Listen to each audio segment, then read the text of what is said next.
One of the things I get asked most often is how I approach transfers and recruitment when managing in non-league. So that's what we're going to look at in this video.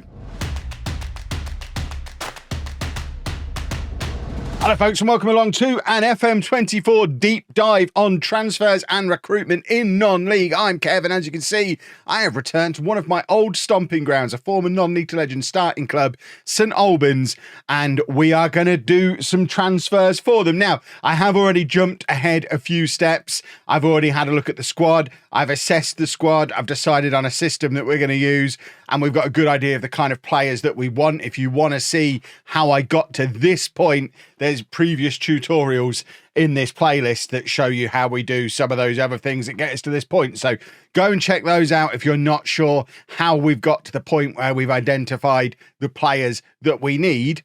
But that's exactly the point that we're at. If we have a look at our squad planner, you can see we very much have some pretty clear vacancies. If we're going to use this system, we only have one goalkeeper, so we need a goalkeeper. We only have two wing backs, so we need some reserve wing backs, and we only have two DMs, and we're looking to play with two, so we need players in those positions as well. So 5 signings needed as a matter of urgency. The squad itself is currently, if it lets me highlight it, 19 players deep. So there's probably players we'd have to move on as well. That's not really the focus of what we're looking to do in this video, but as a rough guide, if we're playing with 2 DMs and no attacking midfielder, for example, somebody like this guy, we're probably going to look to move on as part of doing these transfers as well. Now, you might argue he's quite a good player, maybe one of the better players at the club.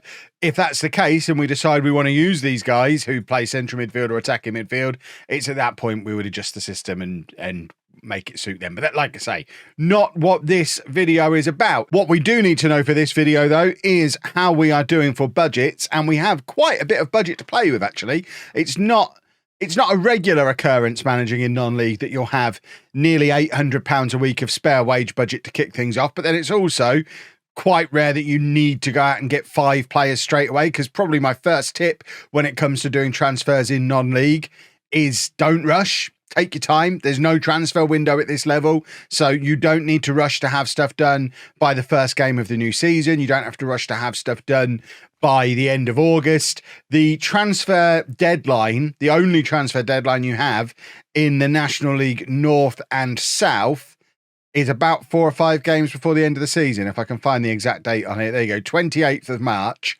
The 28th of March, we'll have 5 games of the season remaining. So we can play 41 league games before that transfer window closes. So there really is no reason to rush. You want to make sure when you're bringing in players, they're a genuine upgrade on what you've got at the moment, or genuinely fill a gap. If you've been watching Non-League to Legend, you'll have seen we played almost the entirety of our first season with no left back in the squad, because we couldn't find one that was an actual upgrade and worth bringing in. So we just worked around it and didn't use a left back. And obviously, if we get to the first game of the season and we haven't been able to fill these gaps, then we'd probably switch the system round and do something a little bit different. But for now, it is our first day at the club. We've not even hit continue yet, and there are some things we can do to get rolling on our recruitment before then. But before we do that, if you find this kind of video helpful, please leave a thumbs up on it for me. It lets YouTube know to push this out to more people. Lets me know you want to see more stuff like this as well. And if there are tutorials you'd like to see me do,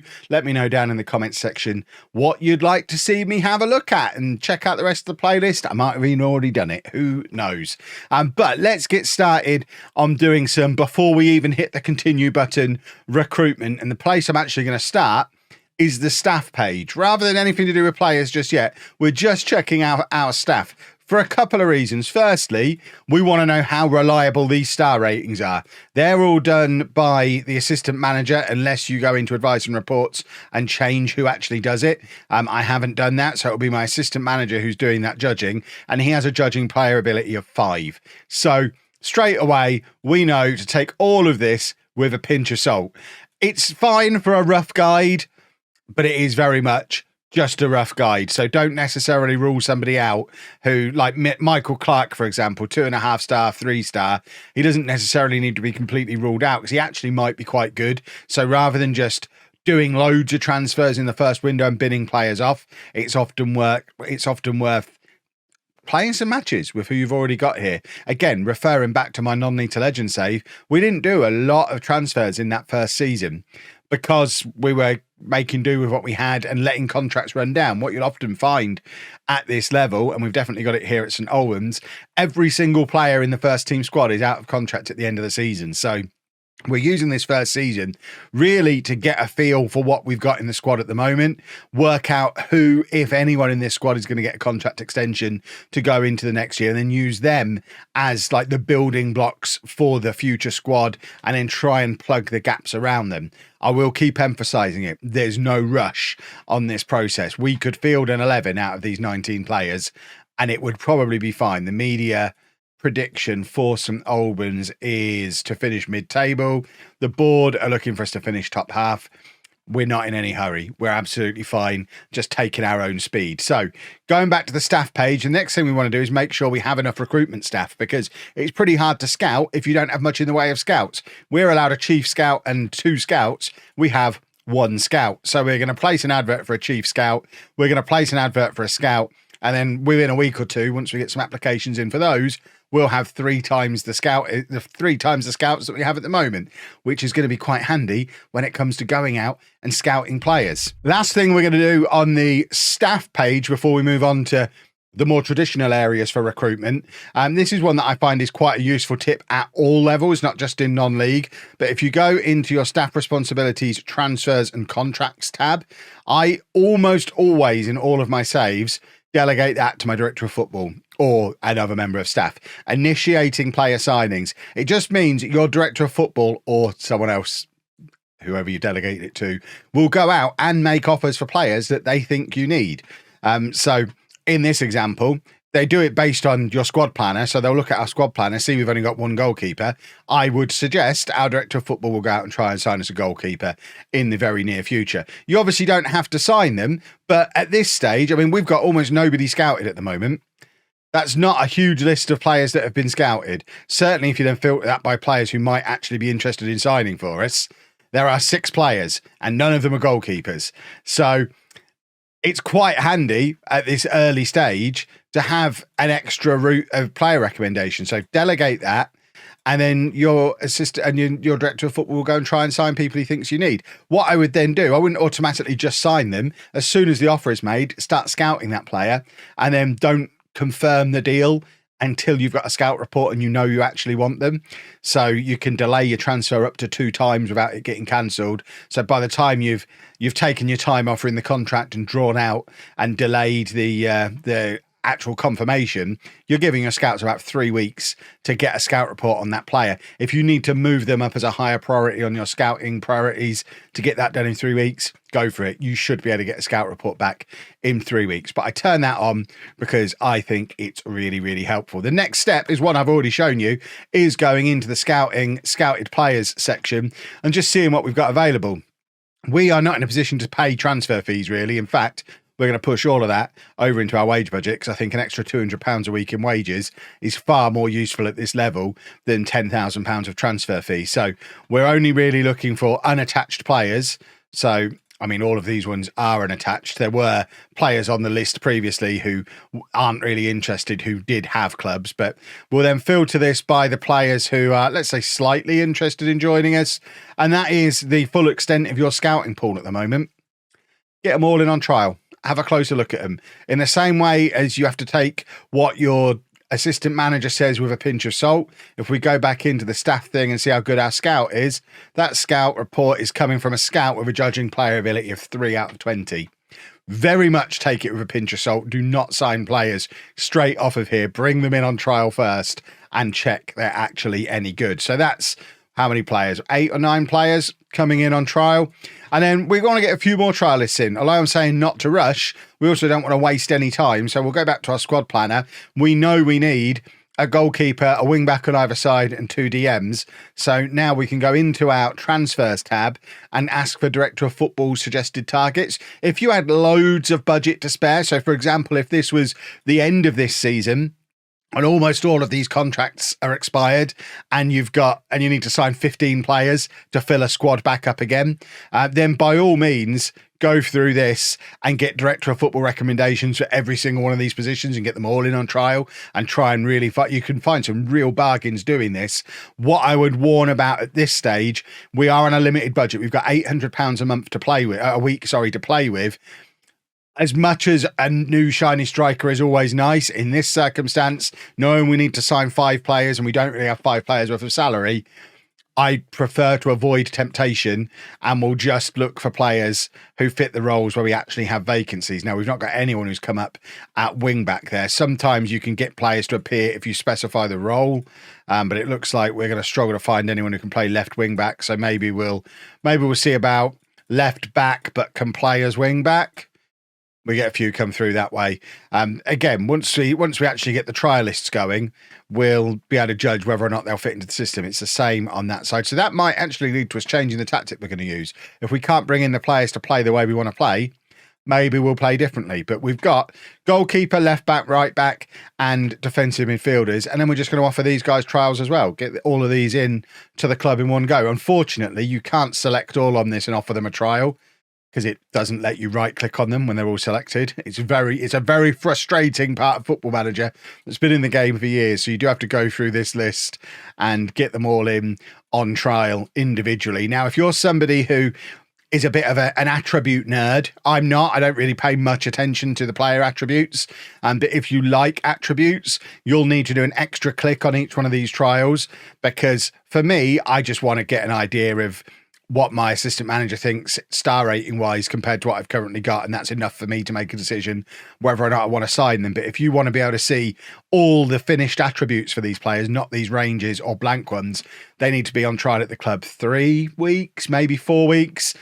So you probably want to extend that trial from 1 week to 3 weeks. For me, a week is plenty long enough for me to know whether or not I'm going to make an offer for them. Now, there are other bits and bobs that we can set up at this point as well before we hit continue for the first time. At the moment, we've not touched anything to do with scouting. And actually, the main thing I'm going to do in scouting is take some of my scouting budget, put it into my transfer budget. It will let you take up to half. And then I'm going to stick that into my wage budget just to give me even more money to play with on my wage budget. Because I actually don't think the scouting is that effective. Remember, we have one scout who has a 3 out of 20 for scouting player ability. These scout recommendations are not going to be great, and we're not really going to be using them hugely. Certainly not general scouting until the end of this season. Anyone we bring in this first season, certainly first pre-season, is likely to be from these director of football recommendations, because what we'll do, we bring these players in for a week, we assess them, we'll sign the ones we want to sign, everyone else we let go, and then when they go at the end of that week, we repeat the process, and we just keep repeating this process throughout the season. Keep bringing in players in positions you need to strengthen, because it does change from time to time. You can also ask for potential loans on here as well. So if we wanted to maybe see if there was a left wing back we could loan, there is. So we'll scout him. We'll get my scout going and have a look at him, and we'll just try it for the right wing back as well. So right wing back on loan. There's 3 potential ones there. So with this one, you can usually highlight all and press get scout report. It's not letting me for some reason. So we'll scout all of those individually as well. So now we've got some actual wing backs that we can have a little look at now. And it's just then a case of waiting for those trials to arrive. So I'll skip past the meeting. Let's get to the trials. So all those trials are now in. If we go into our squad, you can see they're all in. Very quick way to establish if they're any good or not. Just sort by ability again and see who's better than what you've already got at the club.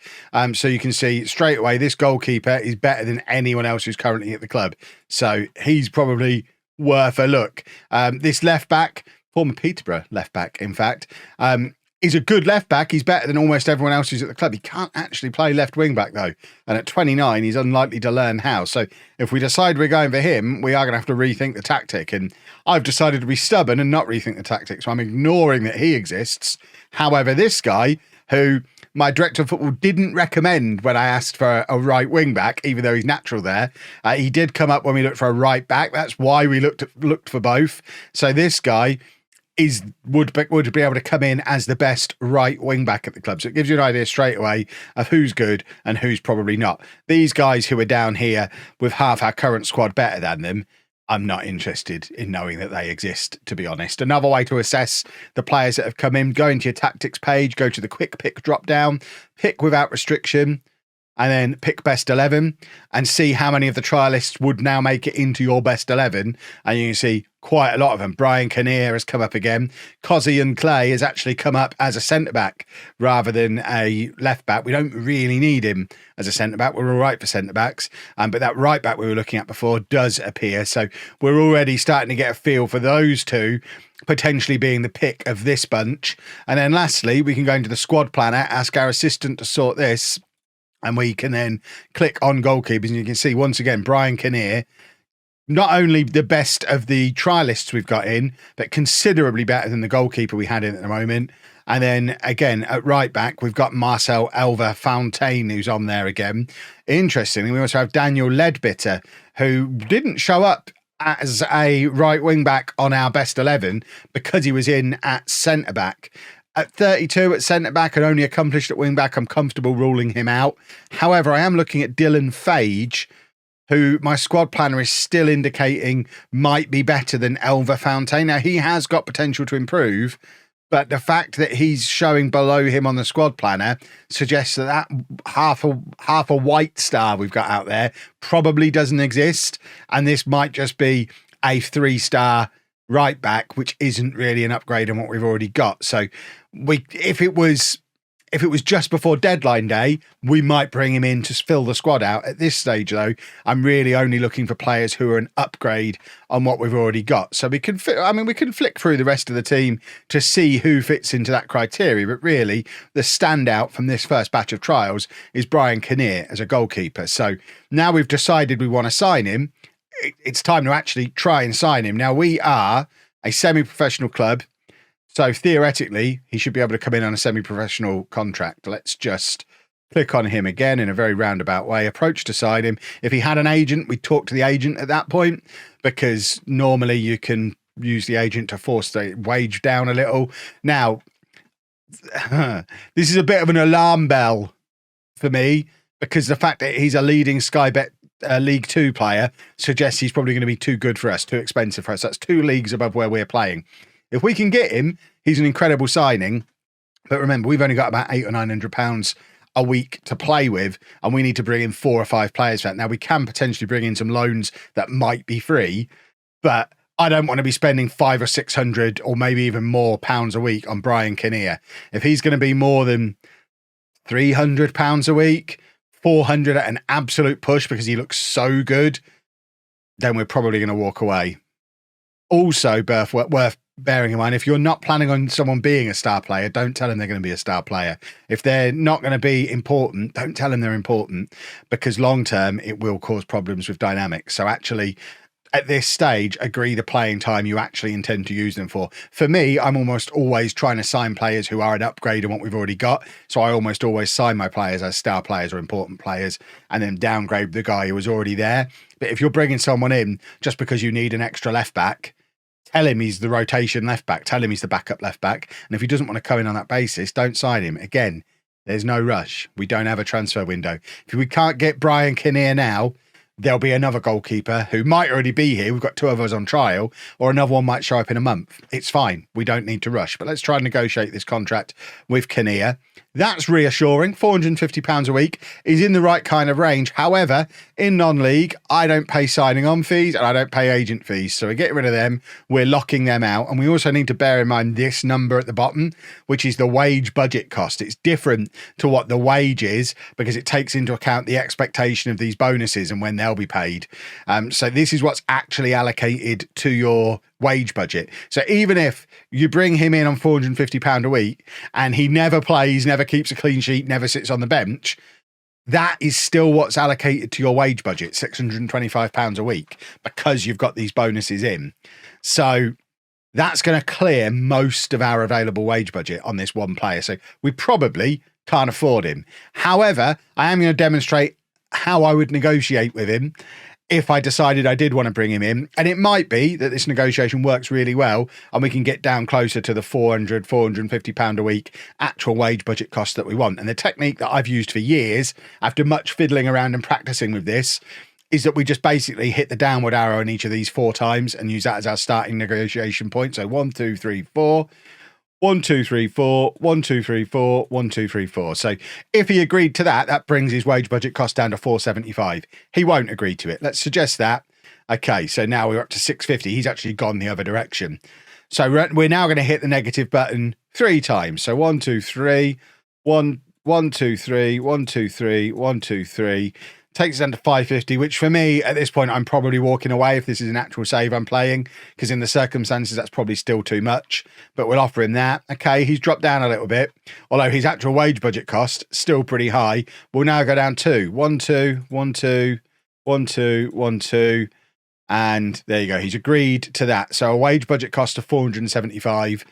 And then you'd make a judgment call about if he's worth it. If he's genuinely a League 2 quality goalkeeper, goalkeepers make such a huge difference in FM, I'd probably bring him in to be our new starting goalkeeper. But you do have to remember just how much of that wage budget that's going to use.